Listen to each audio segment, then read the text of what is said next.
이 시간 십계명의 제일 마지막 계명을 보려고 합니다. 지난 3월부터 출애굽기 20장 1절로 2절 십계명의 서론으로 시작을 해서 10가지 계명들을 매주는 아니지만 순차적으로 보아왔었습니다. 이제 오늘로써 마무리가 됩니다. 제가 십계명 강해를 시작하면서 간절히 바랬던 것은 우리에게는 절대적 기준이 있다, 이 사실을 분명히 말하는 것이었습니다. 시대가 변할지라도, 살아가는 환경과 지역이 다를지라도 하나님의 자녀에게는 절대적 기준이 있습니다. 그것은 하나님의 법이고 그 법의 핵심은 십계명입니다. 물론 우리가 하나님의 법을 지킴으로 구원받는 것은 결코 아닙니다. 만약 그렇다면 우리 중에 그 누구도 구원받을 수 없습니다. 우리는 하나님의 법을 온전히 지킬 수가 없기 때문입니다. 그러므로 우리는 나를 대신하여 죽으신 예수 그리스도의 십자가를 믿고 바라보는 것이고, 예수 그리스도의 십자가의 대속의 은혜에, 오직 믿음으로 구원받게 하신 구원의 은혜에 더욱 감사하게 되는 것입니다. 그리고 그런 가운데 하나님의 자녀로서 하나님의 법에 따라 힘써 순종하며 살아감으로 이 세상과는 구별된 거룩한 하나님의 자녀다운 모습으로 점점 더 자라나고 만들어지게 되는 것입니다. 상황윤리라는 말이 있습니다. 상황윤리, 제가 주보에도 적어 놓았는데요.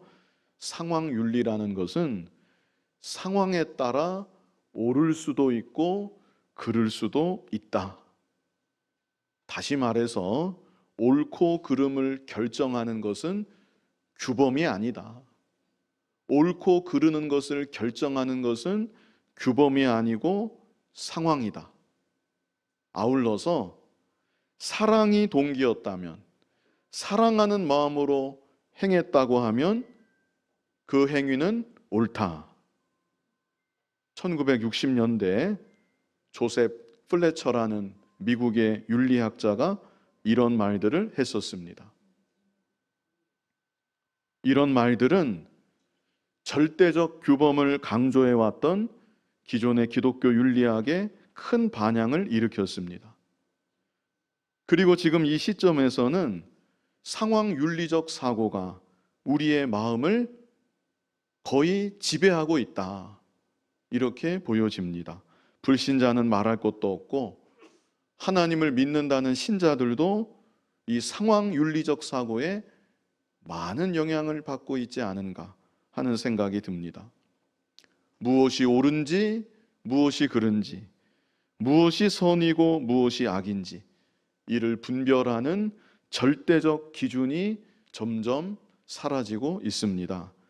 개인의 주관, 개인의 성향, 개인의 상황, 이것이 하나님의 말씀보다 점점 더 위로 올라가고 있습니다. 이러한 때 우리는 내가 비록 바로 살아가지는 못한다 할지라도 우리의 삶을 규정짓는, 우리의 신앙을 규정짓는 절대적 기준이 있다는 것, 그리고 그 기준은 하나님의 말씀이라는 것, 이 사실을 분명히 믿고 고백할 수 있어야 되겠습니다. 나의 상황이 어떠하든지 말씀대로 순종하지 못했다면 그것은 죄입니다. 변명의 여지가 조금도 없는 것입니다.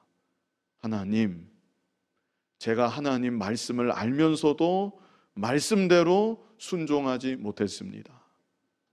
저를 용서하여 주시옵소서.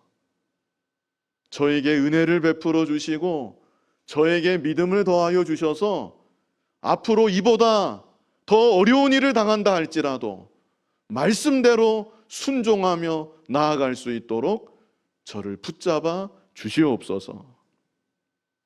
이것이 바른 믿음의 자세인 것입니다.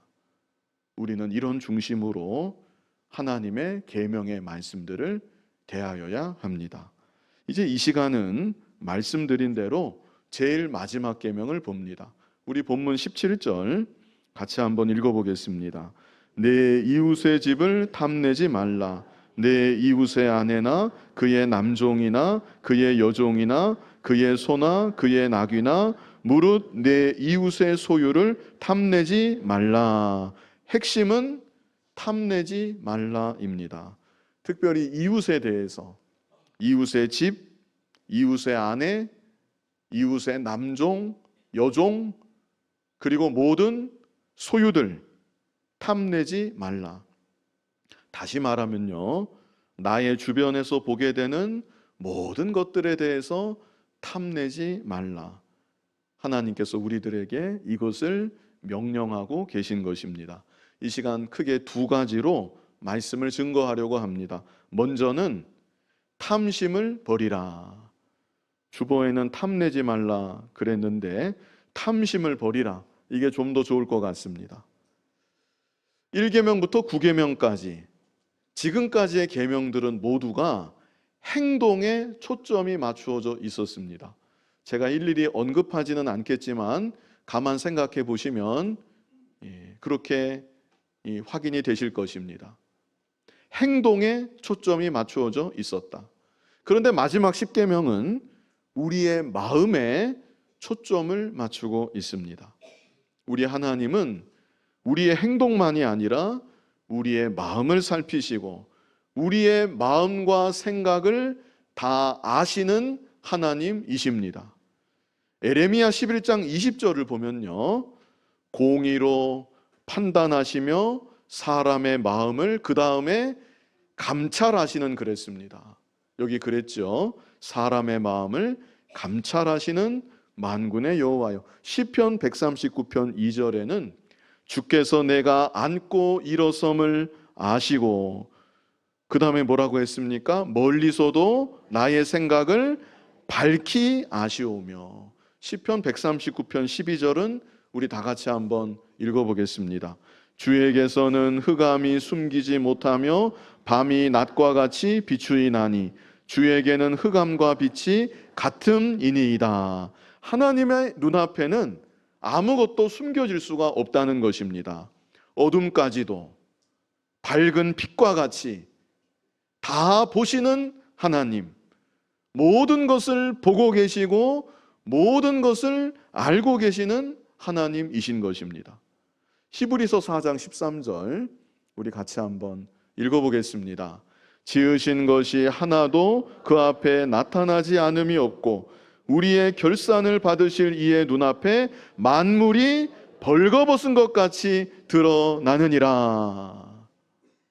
얼마나 두려운 말씀입니까? 벌거벗은 것 같이 드러나느니라. 그러므로 우리는 겉모습만 가지고 하나님을 섬길 수가 없습니다. 사람은 혹시 속을지 몰라도 하나님은 결코 속지 아니하십니다. 우리가 어떻게 해야 되겠습니까? 내 마음을 다 보고 계시는 하나님이신데 내 마음 속에 있는 탐심부터 버려야만 되는 것입니다. 야고보서 1장 15절 잘 아시는 요절인데요, 욕심이 잉태한 즉 죄를 낳고 죄가 장성한 즉 사망을 낳느니라. 우리 인간의 불행, 근본적인 모든 문제들의 원인, 그것은 죄입니다. 그런데 죄가 어디에서부터 오는가? 어디에서부터 옵니까? 여기 15절에 뭐라고 했습니까? 욕심으로부터 오는 것입니다. 그런데 탐심은요, 욕심보다도 더 의미가 강한 것입니다. 집착이 더 강한 것으로 그렇게 생각하실 수 있겠습니다. 그러므로 우리들은 우리 안에 탐심을 당연히 버려야만 되는 것이고, 탐심을 버려야만 죄를 멀리하는 삶, 하나님께서 기뻐하시는 거룩한 믿음의 삶을 살아갈 수가 있는 것입니다. 그래서 예수님도 이렇게 말씀하셨습니다. 누가복음 12장 15절을 보면요, 그들에게 이르시되 삼가 뭐라고 하셨습니까? 모든 탐심을 물리치라. 삼가 모든 탐심을 물리치라. 모든 탐심하는 것은 모든 종류의 탐심, 모든 형태의 탐심, 이런 의미입니다. 우리 안에는 어떤 탐심이 있습니까? 욕심과 마찬가지로 크게 세 가지로 볼 수가 있겠습니다. 물질에 대한 탐심, 이성에 대한 탐심, 명예, 영광에 대한 탐심. 이 중에 무엇이 되었든지 내 안에 탐심이 생기게 되면 처음에는 내가 탐심을 품었지만 나중에는 탐심이 나를 사로잡게 됩니다. 그래서 탐심이 나를 이끌고 가는 것이고 나는 내가 탐하는 무엇인가에 노예가 되고 마는 것입니다. 그래서 탐심이 무섭습니다. 우리는 예수님을 믿음으로 그리스도 예수 안에서 새로운 피조물이 되었습니다. 존귀한 하나님의 자녀가 된 것입니다. 그런데 탐심을 갖게 되면, 그리고 탐심을 버리지 못하면 내 자신의 존엄한 가치를 스스로 잃어버리고 맙니다. 무엇인가를 탐하기만 하는 짐승과도 같은 존재, 심지어는 괴물과도 같은 존재로 순식간에 전락해 버릴 수가 있는 것이죠. 내 자신에게만 그런 것이 아닙니다. 다른 사람을 대할 때에도 상대방의 가치를 잘 모르게 됩니다. 내 안에 가득한 탐심으로 인하여서 사람을 수단으로 생각하고 내 탐심을 만족시킬 도구로만 생각하고 마는 것입니다. 이렇게 탐심이라는 것은 나의 가치를 잃어버리게 만들고 나의 가치만 잃어버리게 만드는 것이 아니라 상대방의 가치도 잃어버리게 만들고 또 하나는 진리의 가치를 잃어버리게 만듭니다. 하나님의 자녀된 우리에게 진리는 그 어떤 것보다도 소중하고 귀한 것입니다. 진리의 가치는 내 생명보다도 귀한 것입니다.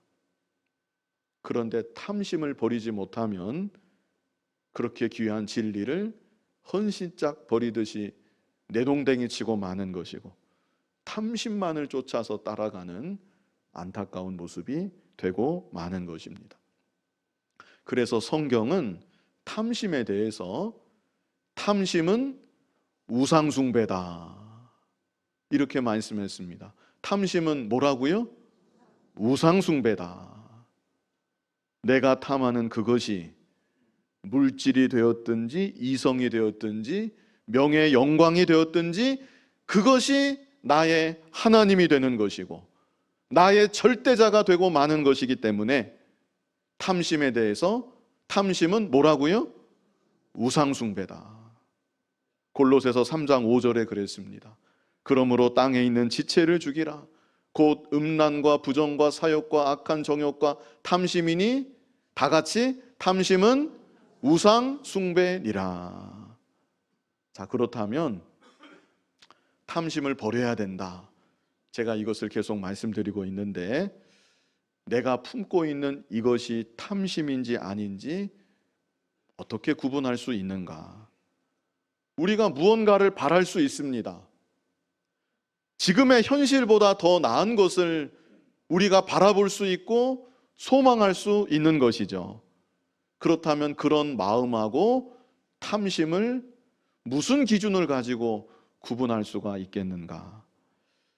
스스로 자신을 점검하는 법, 제가 몇 가지 말씀드리겠는데요. 첫 번째는 말씀을 지키고 있는가, 지키고 있지 않은가, 이것을 보면 알 수가 있겠습니다. 내가 무언가를 바라고 무언가를 소망하고 있는데 말씀을 어기면서까지 이루려고 한다. 말씀을 어기면서까지 그것을 얻으려고 한다. 그렇다면 그것은 탐심인 것이고 죄일 뿐입니다. 가령 돈을 내가 좀 많이 벌어야 되겠다. 예수 믿는 신자도 그런 생각을 할 수가 있습니다. 그런데 하나님 앞에서나 사람 앞에서나 정당하게 돈을 버는 것이 아니라 양심을 속이고 말씀을 어기고 계명에 불순종하고 그러면서 어떻게 해서든지 돈을 더 벌려고 하고 돈을 모으려고 한다면 그것이 바로 탐심이고 그것은 죄인 것입니다. 자, 다음으로 또 어떤 기준을 생각할 수 있겠는가? 지금 나는 감사하고 있는가? 감사하지 못하고 있는가? 이것을 또 생각해 볼 수 있겠습니다. 지금 내게 주신 것에 대해서 감사하는 마음이 조금도 없이 무언가를 바라기만 한다면 그것도 역시 탐심이다. 우리가 이렇게 생각할 수 있겠습니다. 마지막으로 한 가지만 더 말씀드리면 하나님의 영광을 위하는 것인가? 나의 영광을 위하는 것인가? 하나님의 영광을 위하는 것이 아니라면 그것도 역시 탐심인 것입니다. 그래서 우리들이 꼭 큰 탐심만이 아니라 내 자신의 마음을 잘 살펴서 내 안에 탐심이 자리 잡고 있지는 않은지, 탐심이 나를 지금 이끌고 있는 내 삶의 동기가 되어버리지는 않았는지 우리가 바로 분별해야 되는 것이고, 하나님의 은혜 가운데 내 안에 있는 탐심을 다 버려나갈 수 있는 저와 여러분이 되어야 하겠습니다. 다음으로 두 번째는 하나님을 믿고 하나님께 감사하라. 탐심을 버린다는 것이 이게 쉬운 일이 아닙니다. 노력을 해보시면 더 절감하실지 모르겠습니다. 내 안에 부패성이 있기 때문에 다 버린 것 같다가도 어느 순간 다시 돋아나는 게 탐심입니다. 그래서 이것을 온전히 떨쳐버린다는 게 여간 어려운 것이 아닙니다. 그래도 우리가 한편으로는 회개하고 탐심을 버려나가는 삶을 힘써 살아가야 되는 것이고, 또 다른 한편으로는 이 두 번째입니다. 또 다른 한편으로는 두 번째 어떻게 해요? 하나님을 믿고 하나님께 감사하는 삶을 우리가 살아가야 되겠다는 것입니다. 그렇다면 하나님을 어떤 하나님으로 믿어야 되겠는가? 먼저는요, 전능하신 하나님으로 믿어야 합니다. 어떤 하나님으로 믿어야 된다고요? 전능하신 하나님. 아무것도 불가능한 것이 없으신 하나님. 그리고 또 중요한 것은 나를 사랑하시는 아버지 하나님으로 믿어야 된다는 것입니다. 자, 이 두 가지를 합하면 어떻게 되지요? 하나님은 전능하신 하나님이신데 나를 사랑하시는 아버지이시다. 우리가 이렇게 하나님을 믿어야 되는 것입니다. 사도신경 제일 앞에서 우리가 이렇게 고백을 하고 사도신경을 시작하죠. 어떻게 시작을 합니까? 전능하사 천지를 만드신 하나님 아버지를 내가 믿사오며. 이 얼마나 감사한 일입니까? 전능하신 하나님이 나의 아버지이시라는 것. 그리고 하나님 아버지는 나를 사랑하십니다. 나를 얼만큼 사랑하십니까? 누구를 주시기까지 사랑하십니까? 독생자를 주시기까지. 천하 만물보다 나를 더 사랑하시는 것이고, 천하 만물보다 나를 더 귀하게 여기시는 하나님이신 것입니다. 그런데 그 하나님께서 내게 필요한 세상 것들, 물질적인 것들, 그런 것들을 왜 나한테 주시지 아니하시겠습니까? 영원한 하늘의 기업을 나를 위해서 예비하신 아버지 하나님이십니다. 사실 우리들은 하늘의 기업을 정말 믿고 바라본다고 하면 탐하는 마음을 가질 수가 없는 것이죠. 하늘의 기업을 상속받을 사람인데 잠시 이 세상 지나가고 나면 하늘의 영원한 기업이 나에게 있는데 세상에 그런 구질구질하는 거 탐하는 마음이 들어올 수가 있겠습니까? 그 마음이, 그 믿음이 나한테 충만하다고 하면. 그리고 하나님은 너는 어차피 하늘 기업 받을 것이니까 이 세상 사는 동안에는 그냥 뭐 굶든지 뭐 그렇게 살아라. 우리 하나님은 그런 하나님이 아니십니다. 이 세상 살아가는 동안에도 나에게 필요한 모든 것을 다 공급해 주시는 아버지이신 것입니다. 로마서 8장 32절 우리 같이 한번 읽어보겠습니다. 자기의 아들을 아끼지 아니하시고 우리 모든 사람을 위하여 내주시니가 어찌 그 아들과 함께 모든 것을 우리에게 주시지 아니하겠느냐. 주시겠다는 말씀입니까? 안 주시겠다는 말씀입니까? 주시겠다는 것이죠. 어찌 주시지 아니하겠느냐. 독생자까지 주셨는데 우리가 살아가는 날 동안 우리에게 필요한 모든 것을 반드시 주시는 아버지 하나님이신 것입니다. 야고보서 1장 16절을 보면 내 사랑하는 형제들아 뭐하지 말래요? 속지 말라. 이게 무슨 뜻인가 하면 욕심을 부려야 사는 줄 알고 욕심을 내야 얻을 것이 있는 줄 알고 그렇게 속지 말라고 하나님이 자녀된 우리에게 말씀해 주시는 것입니다. 이어지는 17절을 우리 같이 한번 읽어보겠습니다. 온갖 좋은 은사와 온전한 선물이 다 위로부터 빛들의 아버지께로부터 내려오나니 그는 변함도 없으시고 회전하는 그림자도 없으시니라. 아멘. 히브리서 13장 5절도 우리 같이 한번 읽어보겠습니다. 돈을 사랑하지 말고 있는 바를 족한 줄로 알라.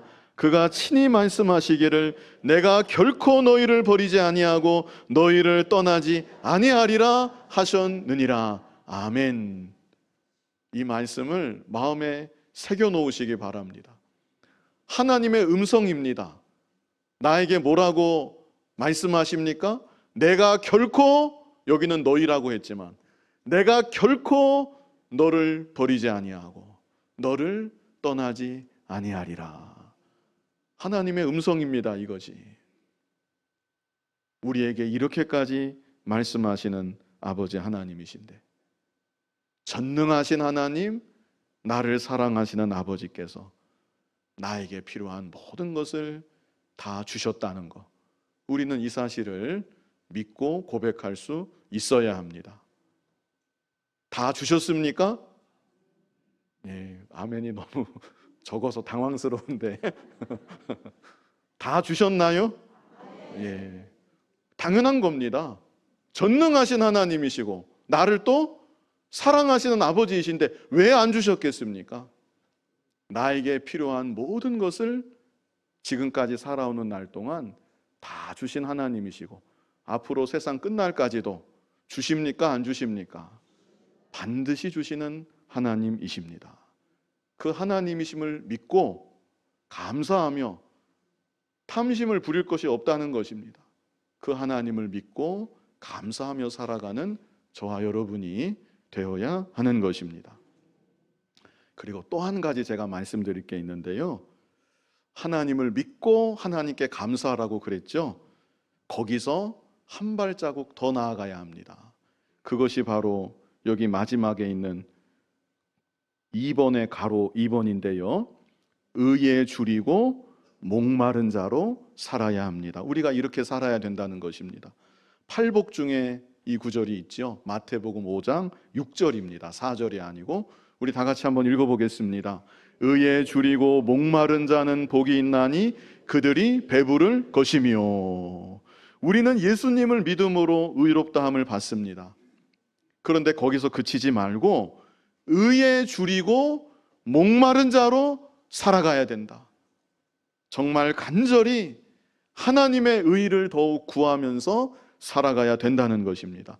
의라고 하는 것은 옳은 것입니다. 그래서 이것은 내가 어떻게 하면 좀 더 바르게 살까? 이게 우리 삶의 목표가 되어야 되고 목적이 되어야 되는 것입니다. 내가 어떻게 하면 좀 더 하나님의 뜻대로 살아갈 수 있을까?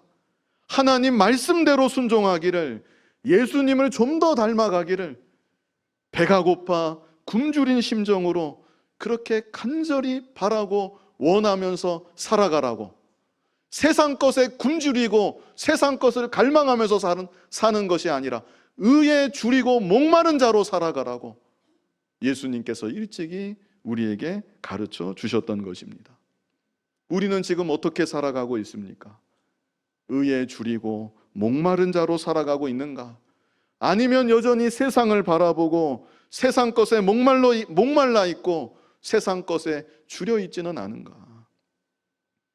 전능하신 하나님, 나를 사랑하시는 아버지께서 모든 것을 나에게 다 주시고 나를 돌보아 주신다고 약속해 주셨는데, 그 하나님을 믿고 우리는 잠시 이 세상 살아가는 동안 하나님의 의를 이루어가는 일, 이 일에 온 몸과 마음을 다해 살아가야 되는 것입니다.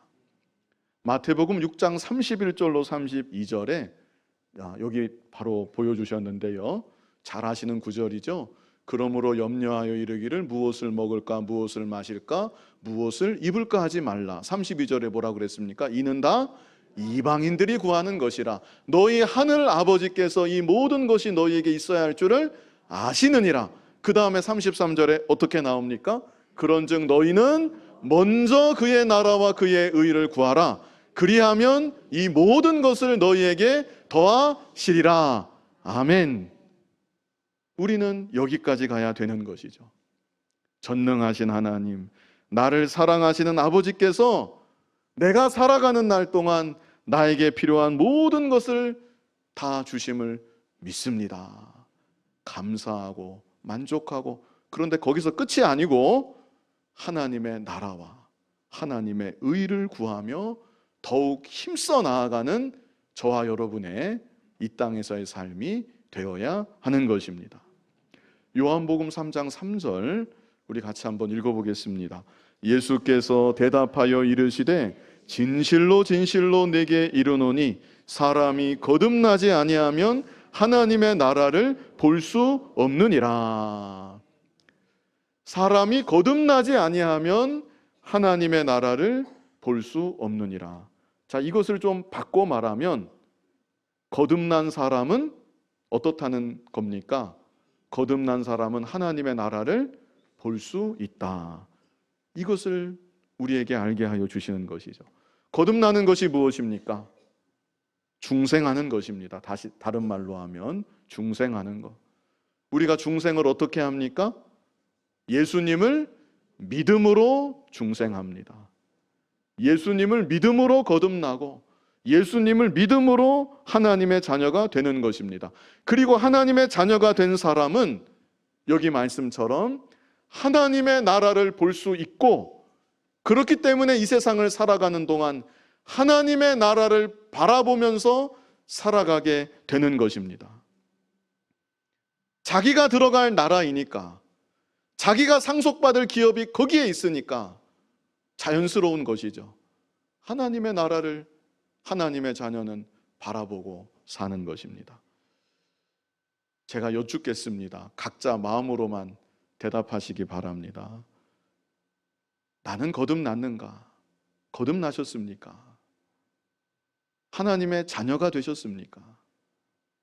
그렇다면 하나님의 나라를 바라보고 계십니까?